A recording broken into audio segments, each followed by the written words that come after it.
the end of the world, or at least it feels like it. And not just now, we seem to be told to expect a new apocalypse every couple of years, from Mayan calendars to Y2K. But with so many to choose from, which type of apocalypse should we be preparing for? Well, come with us and let's take a little crash course in Doomsdays.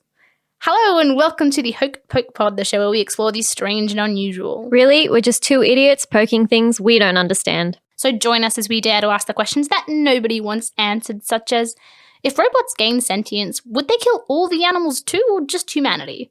Could planet Earth get yeeted out of the solar system? And will aliens finally just kill us? I'm Erica. And I'm Emily. Let's get this Hoke-pocalypse on the road.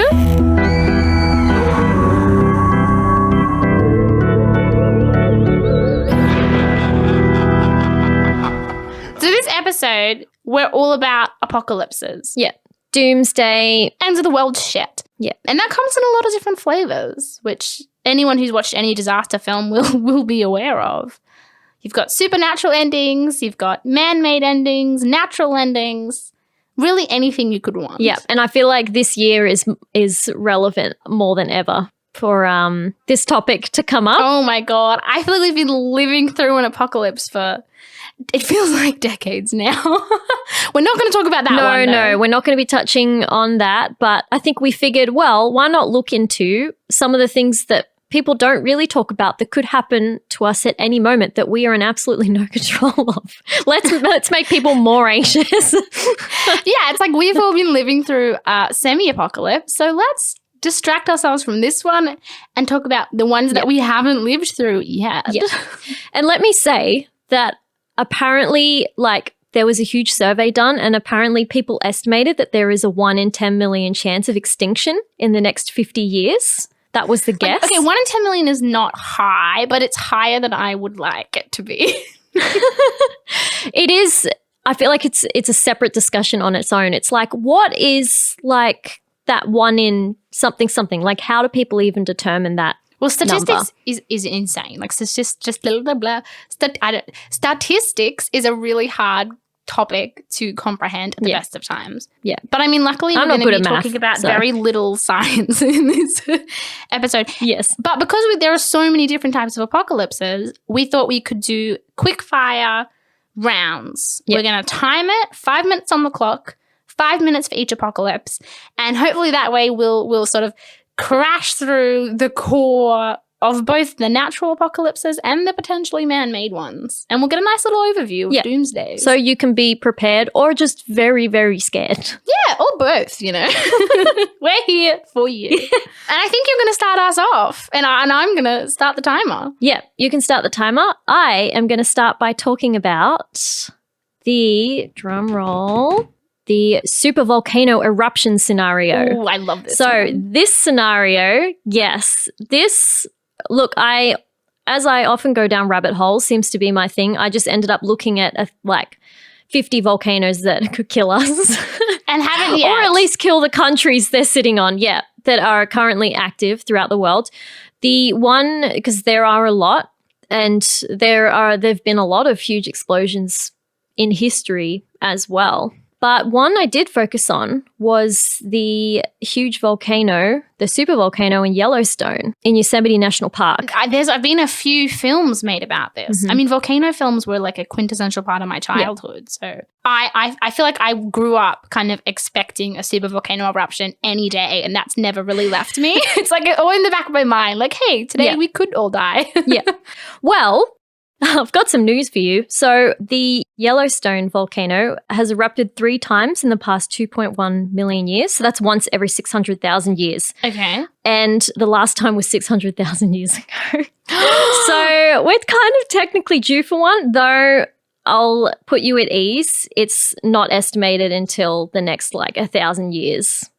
Maybe 2 million. Okay, if that Yellowstone volcano is that the end of the world? Yes, so pretty much. So no debate about that. here's what you can expect should it erupt tomorrow. Unlikely, there's that 1 in 10 million, but not impossible. So what will happen is that there would be huge towers of ash that would be taller than Mount Everest that would be projected into the atmosphere. that would then turn into giant clouds of ash that would block the sun for decades.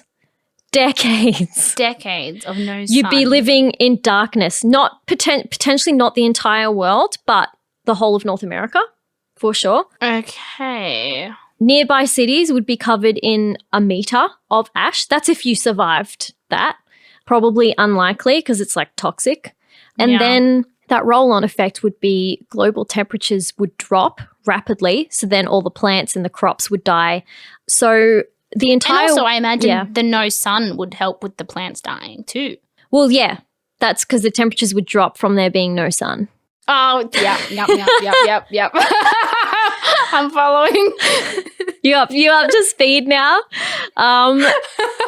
But I get it. The sun makes things hot. Yes. Yes. That's the main thing from this. The sun makes things hot. That's your takeaway from the Hope Poke Pod today, friends. The interesting / terrifying part of this is the entire world would run out of food in just over 2 months. Just because we're not growing any produce. That's just like how much we have stocked. That's a runoff effect. I mean, yeah. Like, okay, and this is the thing with volcanoes is that we know that they happen and have devastating consequences because history is full of like terrible volcanoes. Like look at Pompeii. Yeah. That was a city, not an entire planet, but that was the end of it all. Everyone died. Yeah. Horrifically. That's how fast it happens. But I guess, okay, to also put you at ease, they would be able to tell if it was close to erupting because there would be a lot of seismic activity. There'd be a lot of earthquakes. They'd be able to tell if there was a lot of... Would it help? Would it help? Yeah, like I mean... If they go, hey, a volcano's going to erupt in a month, like, would it help? Like, would it save us? I think a lot of people... Well, I mean, look at the situation we're in now. Like, I feel like a lot of people would be like, nah, it's not going to happen. Even when it's raining ash, nah, there's no volcano. That's true. There's always going to be people. 100%. They'd be like, this isn't the volcano. The government's getting in helicopters and dropping ash on top of us. 100%. Exactly. That's what they'd say. There would be volcano conspiracies. I hate that you're but right. Anyway, thank you. Thank you. But it would be almost impossible to evacuate an entire country. But when you think about the population size in North America, my goodness, like this just made me realize researching this how completely stuffed we would be if some huge event happened in one portion of the world because there's so many people. Like, how would you relocate that many people? Resources. Yeah, and like not just people, but resources, like trade, economy. Oh, ding, ding, ding, that's time. We have to move on. Well, can I just say? Now, we're moving on to, yes, Can I just say quickly, to finish that off? Yeah. There was a thought experiment conducted in 2015 by scientists with the idea that they could maybe cool the volcano down by drilling wells into it and putting water in it. However, they realized it would take 16,000 years to do, and it might trigger an eruption in the meantime. Good on them for trying. What a nice idea. That's like some, Acme, Wile E. Coyote problem solving. Yeah. I really appreciate that. Yeah. They're thinking ahead. But we're going to go from a world covered in ash from a volcano to a world covered in ash from nuclear war. Which I feel like when you talk about man-made apocalypses, you can't really get past nuclear war, mutually assured destruction. And it is sort of a thing that has been a present fear since we invented nukes. And what I think is very terrifying, a lot of people don't realize, is that we kind of have this idea of nuclear war was a big fear kind of coming out of the Cold War, 60s and 70s, and then we kind of learnt that we could, make peace with our nukes. Yeah. But it's according to experts, worse than ever, and that's kind of illuminated by the Doomsday Clock. I don't know if you know this. This is one of my favorite sort of historical inventions. Basically, a whole bunch of scientists got together during the Cold War and said, we're going to make a clock that counts down to how close we are to nuclear destruction, to nuclear war that would end the world, because it would, of course. Mm-hmm. And during kind of the whole time it's been active, so that's 80 years or something now, the closest it ever got was during the nuclear missile crisis in the 60s, in which it was 2 minutes to midnight, which is now a very famous phrase and saying about the Cold War, 2 minutes to midnight, because that's how close this clock got, right? And obviously once it gets to midnight, that's nuclear war. Yeah. And then so after that, we kind of signed a whole bunch of these nuclear like war treaties, and people agreed to stop creating nuclear bombs and, you know, agreed not to use them. And so the clock was like wound back a little bit. I think the latest it got was 6 minutes to midnight. But in January of every year, they reassess. And in January of 2019, the clock got moved the closest it has ever been. So 100 seconds to midnight. What? And then last year, it didn't get moved back. They decided we hadn't sort of moved on adequately. But yeah, we have been living for the last 2 years, living closer to nuclear annihilation than we have ever. But wait, does this what is this clock? Why is it there? Basically to be like, hey guys, what the fuck's happening? Like, we're always going to destroy the entire planet over war because these countries have this nuclear power that literally at the press of a button could annihilate, and not just human life, What? all life on the planet. Oh my God, I didn't know this. Yeah. I knew there were nuclear weapons, but I was like, I don't really know that much about explosions in general. I mean, the idea is that one nuke would not destroy the world, but if one country fired a nuke, the other countries would sort of be obliged to fire nukes back. It's this whole like mutually assured destruction is what the premise is called, where if you fire, you're going to get fired back, and then that would just lead to the apocalypse, the end of the world. But not just the end of the world, the end of everything forever. I feel like with the amount of... for a couple 100,000 years. I feel like with the amount of insane things that could happen to us to end our existence, isn't it the biggest irony that we just like fight it out so much that we just exterminate ourselves by accident or on purpose?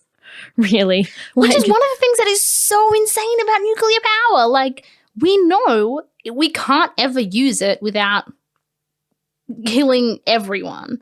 And yet, people are still, these countries are still using them as dick measuring contests and going, hey, we have nuclear like power, don't mess with us. And it's insane because it's, in some ways, it's so funny because it is like so childishly, obviously stupid. Yeah. And yet, it is a very real and present threat that has never really gone away, and in fact has only gotten worse. Wow. Like, back to the stats, because you know how much I love stats. Do they know? I do. Do they know kind of what the likelihood is that things could end in nuclear war? Like, it is a 1 in... Well, because it's not like a natural phenomenon like volcanoes, I don't think they have those stats. It's more just dependent on how are political tensions at the moment. And as we all know, not great. Not great. And it's not great amongst these countries that have nuclear capacity. Yeah. And so it's kind of at this point where, and that's the thing, it would be a press of a button. It would be over in 24 hours.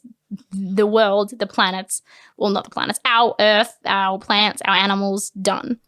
And ding, ding, ding, that's time. Hey!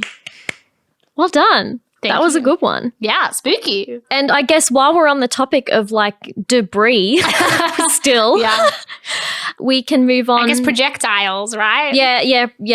That. We can move on to the next terrifying potential situation, which is asteroid impact. Woo. So with asteroid impact is an interesting one because obviously we know it's the thing that wiped out the dinosaurs. And the one that hit the dinosaurs, I think, actually I'm not sure how wide that one was, but if an asteroid hit us that was like 8 kilometers wide, done. Human extinction. That's really not that it's wide. It's not. Like just in compared to the size of the Earth versus the size of that asteroid, that's like not that big. Yeah. And even if it was 1 kilometer wide, there's a chance that civilization would be destroyed. Like humans would probably still exist, but civilization as we know it wouldn't. Like there would just be survivors kind of here and there. So what actually, I mean, I feel like I should know this because it's like what killed the dinosaurs, but what actually happens when an asteroid makes impact, one that big? Like what, is it just, how does it fuck things up so bad? So obviously it like burns up in the atmosphere and obviously gains like traction as it goes down, and it's a big fiery ball of anger. Yeah. And then it hits the ground, disintegrates completely on impact, and it just sends a huge ripple effect. So tsunamis are a huge, like apparently that would account for 70 to 80% of like people getting wiped out would be Shit. from giant tsunamis, not to mention like the impact winter, which is similar to the volcanic ash, which it would send the world into like a nuclear winter, which is just when the impact from it ends up covering like of the asteroid ends up covering like the atmosphere. It's similar in some ways, but also very different. But yeah, I think it's just when something hits something that with such ripple force, effect, I guess. Yeah. I feel like it would just the shock wave of it. Like, and it's crazy because this has happened. Like this has happened. Like that's how the dinosaurs went. Yeah. Like that's not out of the realm of possibility at all. I've got some figures to go with it. Oh, so which will lead to my favorite segment of all time. So astronomers estimate the risk of an asteroid of this size, so the 1 kilometer size, hitting Earth as It better be less than a volcano, because if it's not less than a volcano, I'll freak. So they estimate that the risk of an asteroid of this size hitting Earth as 1 in 5,000 per century. You had me so worried at first, and then I was like, per century, I can deal with that, I guess. If you want to put it into perspective, that chance is higher than most people's chances of being in a plane crash, which is 1 in 5 million per flight. And this is where we get to my favorite segment, Preposterous Conundrums. I love this. Yeah. So, Erica, what would you do? Or kind of, I guess you'd have really bad luck if this happened. What would happen if you were on a plane and at that exact moment an asteroid hit the plane? What are the chances of that? Wait, an asteroid hit the plane and then... Because if your chances... Well, I mean, I feel like I'd be pretty instantly dead. You would be. So personally, I wouldn't have to worry about it. Would the plane hitting... I doubt it. Would the hitting of the plane maybe like stop the asteroid a little bit? Like slow it down just a fraction? I think it probably would. Although I'm not too sure. Maybe you could ride the asteroid close to the Earth, right? Like it would just steamroll right through that plane. To be honest, if an asteroid is going to crash into the Earth and hit it, like it might as well hit a few planes on the way down. I actually don't think it'll make a difference. I mean, it's got to hit something. It's going to hit leaves or a mountain or a house or like it's got to hit something. Yeah. I don't know if a plane would make much difference. Yeah, but it would just, it's kind of like, I don't know. It completely changes your chances then. That's what goes from a 1 in 5,000. You just like, you may as well go buy some lottery tickets. That's all I'm saying. Like, okay, so you've had a 1 in 5,000 and a 1 in, so what is it, 1 in 5 million. If I'm in an airplane and then world-destroying asteroid hits my plane and then hits the Earth, my next course of action is to go buy some lottery tickets. Yep. I have logic. You don't know. Just sole survivor, just like waiting for the numbers if you called it from somewhere. Exactly. But ding, ding, ding. That's your time. Oh, man. I was going to say. I know. I was going to say that for perspective also, the Kuiper belt that sits just beyond Neptune has roughly 100,000 icy celestial bodies that are more than 50 miles in diameter. So if one of those came hurling towards us, yes, we'd be toast, pretty much. And that's within our solar system. We'd be cold toast. Cold toast. We'd be cold toast. We'd just be crumbs. Like. Yeah, that's fucked. Another fucked way to die would be robots. Robots and artificial intelligence. Now, this one I feel like is kind of bridging on less likely than the previous options we've talked about. Yeah. But it is certainly popular. Still Everyone scary. loves artificial intelligence. Yeah. Everyone loves robots turning evil and rising up against their creators. And it's a scary concept because they'd be pretty much better at us than almost everything. They'd be better at making stuff, they'd be better at fighting, they'd be better at, there's literally nothing except for like love and friendship that robots would not be better at us then. And they'd probably be way more willing to kill us I guess, yeah, I feel like they would have no mercy. Like they don't really have no mercy. The same. My goodness. So what would they do? How would they take over? Well, there's lots of ways that in theoretically would start. I mean, obviously you look at like the Terminator system in which it's just one big piece of AI, think your like Alexas, your Siris, that eventually gains artificial intelligence and uses all of these like connections to people's networks and stuff to just go evil and then take over, and then it's like turned itself into a okay, now this is my theory and this is a little bit bananas. How do we know that these super like popular techo guys who are bad people, how do we know people like Elon Musk are not actually artificial intelligence? You know what? That's a really like good how point. do we know? He could be a super advanced AI From the future? just trying to get Like time traveling? all of this. I mean, don't even have to be from the future. He could just be like Just the first here of his now. generation. And he's trying to get all this tech, or Mr. Amazon himself, or Apple, all these big tech corporations. They're trying to get into our houses. They're connecting to all our devices that don't need to be connected. You can get like smart fridges and anything. And then all they have to do is like, bing, bing, like you need to pay us $30 in order to unlock your front door. Oh my God. You know? Do you Or know, it's- I actually, wow. Do you know what I think what the most damning evidence is here? Didn't he call his child Yeah. XC11? It's called his child computer noises. Yeah, 100%. That's pretty a computer. damning, It's I a think. computer child. And so if AI is going to take over, it will be in this sense, in that so people are going to have medical procedures. Yeah. And someone's going to need like a bionic arm, and this other person's going to get like a pacemaker. Except suddenly it's, pay $30 a month to keep your pacemaker going. If you want to be able to high five people, that's an extra $5 per your weekly subscription. And it's going to turn into this capitalist robot artificial intelligence nightmare in which there's no escape. And that to me is okay. I went from going, this is unrealistic. No, I guess it's not quite AI. It's sounds just robot scarily like it could happen. uprising. We already, how many like pay for services? This is the are there? realist Like where we have apocalypse. to pay for everything. And Yeah. oh my gosh, you don't want to get Erica on a rant about capitalism, but she makes good points. Thank you.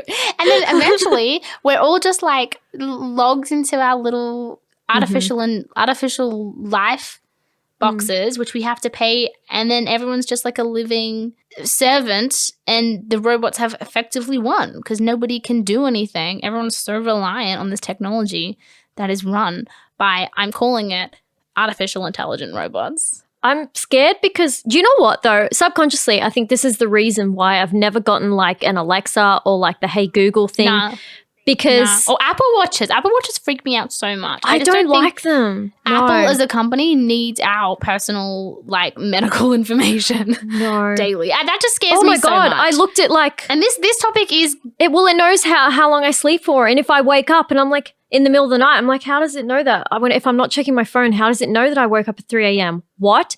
How does it know whether I'm walking or running? I'm like, I literally didn't use an app to put this in. My phone, I accidentally opened the health app and it told me what I'd done. And I was like, see, this is why I don't trust technology to do my lights for me. So I guess this is not really artificial intelligence, robot uprising, apocalypse so much as it is technology, capitalist hellscape, which is very real and very, I think, it's a slower apocalypse. It's a slower apocalypse in which we can eventually figure out a way out of it. But I don't think it's off the table in terms of just as terrible as a volcanic eruption. Yeah. Oh my God, it would be like, and there'd be like people that are like living out in the forest, just like no like phones or technology because that's like how they get you. Ding, ding, ding. That's the time. I liked that one. That was very, very real. And I know we've touched on the kind of things that are already on Earth / around Earth, existential risks, which existential which risks. makes sense when we're talking about earthly apocalypses. Yeah. And it's really anything that can kill like an entire global population. But we do want to get into some more space stuff, and some space things that are a little bit more further away, not really like directly around Earth. So not asteroids, but something further. That's true, asteroids are further from Earth, all right, ignore me. No, something further than asteroids. We're going, they're not coming to us, they're doing their own thing off in space. No. Well, if we start off by looking at the sun, right? So direct sunlight only takes about 8 minutes and 20 seconds to reach the Earth. Yeah. Speed of light, baby. We need the light. Yeah, you're learning. And the sun is hot and it gives us light. I'm a fast learner. I'm so proud. The sun and any stars can go through different phases where they give off solar flares or they dim a bit. But there's something that's called a superflare. And it's like a stellar flicker, and it's like a temporary brightening of the sun. Anyway, if this happened, it would wipe the whole Earth out. Wait, have we not had a big solar flare ever? I guess not. No. Well, what it would do is that it wouldn't you wouldn't be like, it's so bright. Oh, I'm melting. Like, it's more that it fries the ozone layer. So, like, suddenly we're exposed to UV rays, like, directly. So would everyone just get skin cancer? Or would we die quicker than that? So, yeah, it would be slow. So the direct exposure to the UV rays would kill a lot of the, it's like the bacteria and plankton in the ocean, which which would be a domino effect and destroy the entire ecosystem of the ocean, which would eliminate. Yeah, that makes sense. Everything. It's funny how something so tiny just has this huge ripple effect, which I feel like a lot of apocalypses start out like that. It's small. Yeah, exactly. So many of these apocalypses are a tiny decision. Yeah. Someone just one politician decides to press a button, one little tremor beneath the earth. We've got a super volcano. One tiny little space germ gets onto someone's spacesuit. And that's it. That's it. We're all done. We're all done for. Oh, dear God. But similarly, if it went the opposite way and the sun dimmed, that would send us into an ice age. So we're kind of at this beautiful equilibrium in which we shouldn't absolutely mess around with. Yeah. We're at the complete mercy of the sun. Eventually when it dies, it's going to expand and swallow us. So, we won't have to worry about that right now. That's a long way away. Okay. But while I'm on the space ones, let's get to an even more ridiculous one, which is my favorite, which is rogue black holes. A rogue black hole. This black hole doesn't play by the rules. This one's a maverick. Yeah, I know. Because we all know that black holes are they're really polite. Squares, let's face it. They just sit there. Boring. I don't like a usual black hole. This one, however. But as we all know, I won't get into it too much, but obviously black holes pretty much consume any light, any matter in the universe. No one really knows what happens to them, but not even light can escape them. They're like the dementors of the universe pretty much. Oh, yeah. And there are 10 million black holes in our Milky Way, in our galaxy. Seems like a lot, doesn't it? So it's a bit terrifying because apparently if there was one heading towards us, we would actually have little way of knowing it, because they're basically invisible. Yeah. You can only, the closer it got, they probably would be able to tell because, everything's warped around it. And what would happen is that it would probably disrupt the orbits of the planets. So suddenly our solar system's, all out of whack. And my favorite part, Erica, is if the black hole got even too close to the solar system, the Earth could get drawn into an elliptical path and then get ejected from the solar system into deep space. So we're just flying off. So we're not going to get sucked into the black hole. We're just going to get ping-ponged out of our solar system? Yeah. That doesn't sound very good for us. Yes. I assume that's not great for us. That's because we need the sun and we need orbits and whatnot. In complete darkness, we would be, unless we get yeeted off into another galaxy. Impossible though.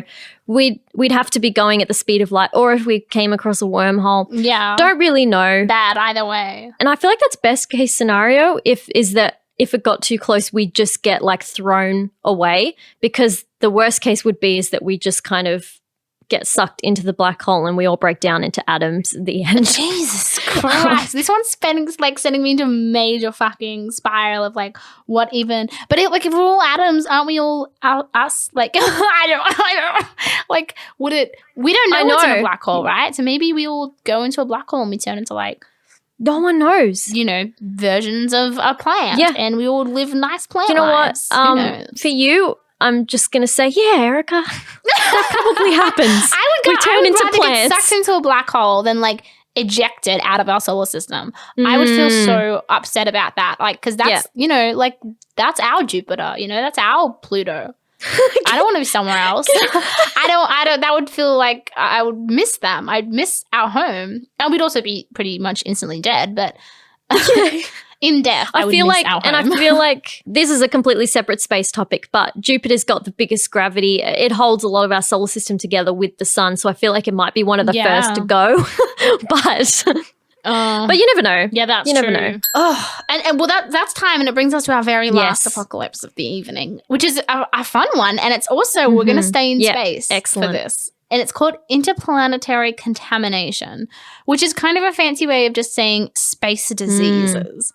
Which, with all of our space exploration, you know, we're going to different planets. We're picking up bacteria and we're trying to find bacteria. And we're bringing back rocks and samples. We know historically that the human body, the immune system, is a slow machine.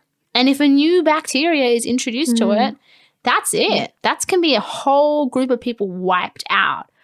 Which has historically happened so much due to, like, you know, colonialism and pretty much any introduction of new species or people or whatever it is. It fucks up the local populace and the local animal life, plant life, everything. So who's to say, once again, Musk doesn't fuck off to another planet and bring back some super space disease and then everyone is dead. And we wouldn't even know it necessarily until it's too late. Dear God. Yeah. Look, that's very grim. It's a short, sweet one. But just think about it. Like, I love space travel, but hey, let's be careful out there, guys.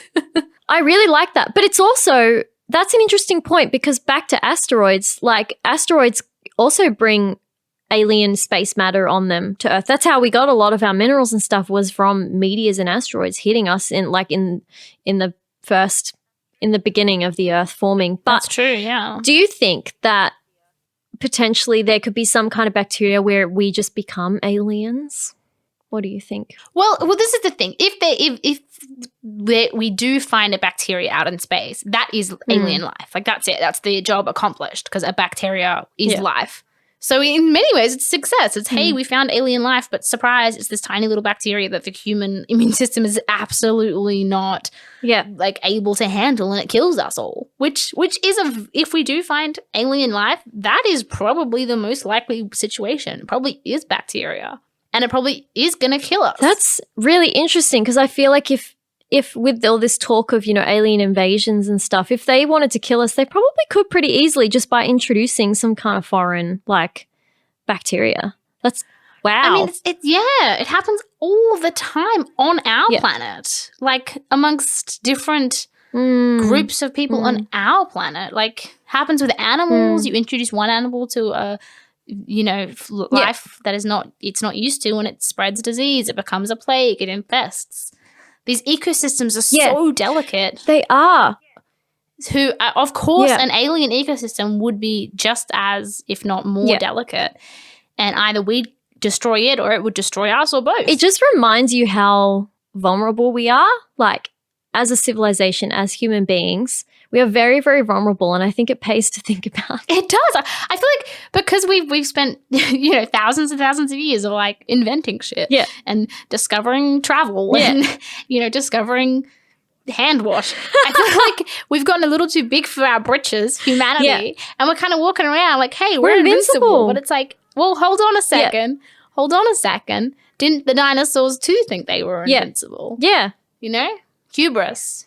Going to get us all killed one day. And the dinosaurs were freaking terrifying, and they were a lot bigger than us too. Like, they were better than us. Let's face it. They were way cooler than us, and they got wiped out. I know. You know, that's going to be us next. We're at the mercy of the universe and ourselves, really, like you were saying earlier with nuclear war. Yeah. Truly. Yeah. I mean, half these apocalypses have been the result of human intervention in some way. And that's, I guess, just a little taste of the many, many ways in which we could be dead. I don't know.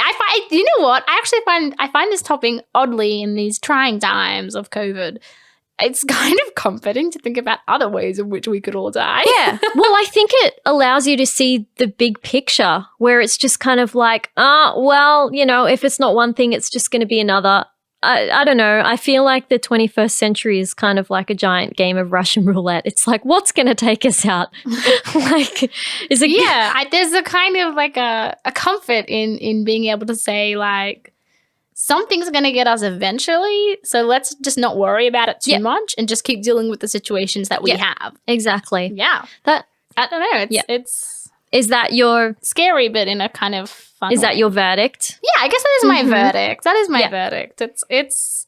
I think it can be good for you to think about these things. Yeah. To just step back and look at your own mortality just a bit more. I think it gives you a lot of perspective too. And I think that would be my verdict is think about your mortality a bit more because it will give you perspective. And honestly, it weirdly has almost like a reverse psychology effect where it calms you a bit because you're just like, oh, well, this small thing that I'm stressing about is not that scary in the large scheme of things because really we're on a big rock flying through the universe, dodging asteroids. Exactly. Stars. It's like, am I really, like, when the volcanic ash is raining down on top of me, am I really going to be worried about the fact that I forgot to put my pillowcases in with my laundry? I don't think so. You know what? You know? I still will be worried about that. Even if it's raining ash. I believe that. Thank you. One more verdict of all the apocalypses we've dabbled in tonight. Which is your pick? If we're going to go one of these ways, what do you pick? Oh my God, that's a really good question. What's the one that's the fastest? Probably an asteroid, right? I can't really say black hole because it's got to be a black hole. If we get yeeted out of our solar system, that's going to just fuck us up right quick. It's got to be a black hole. That you would pick black hole? You know what? I actually think I'd pick alien disease. I don't know why. I just there's something like poetic about humanity, like getting to this point where we can explore alien planets, and the first time we find alien life, it just wipes us out. I don't know. There's something kind of neat about that storyline, I guess. I like that we both picked like the natural or kind of the ones that we don't directly have a hand in, although I guess they're bringing alien diseases home. But if it was something that came in through an asteroid or a meteorite or whatever. So we both kind of inadvertently picked external to Earth, like related deaths. I think it's certainly less depressing than like the computer takeover reality, and same as the nuclear war one. Like that just would be such a frustrating way for the world to die. And you know what? I just thought that's kind of cool. Like if not cool, but if we got hit by a huge asteroid and the entirety of humankind got wiped out, then it starts again, and millions of years from now, they'll find our fossils. And we'll be like the dinosaurs. We'll be the dinosaurs. Yes, I love that. Yes, I like a world ending that doesn't just kill everything. Like, you know, the nuclear war does, solar flares does. It just wipes us all out. I like the idea that just the humans will die and something else will take our place, and at least, you know, we'll still have pigs and stuff running around. The pigs survive the apocalypse. I like that. The pigs survive. That just makes me happy. If there's bears still out there, I'm happy. Yeah. You know, as long as they don't go. Though, and you know, even with the super volcanoes, there's bears out in North America. I think they'd just be like, honestly, I think actually with stuff like that, a lot of animals would sense. I feel like their intuition's very good, and they would sense if something like that was going to happen, and they'd get out. True. They wouldn't be like, no, I don't think that all this smoke is something to be worried about at all. But yeah, I would not want to have to live for decades without seeing the sun.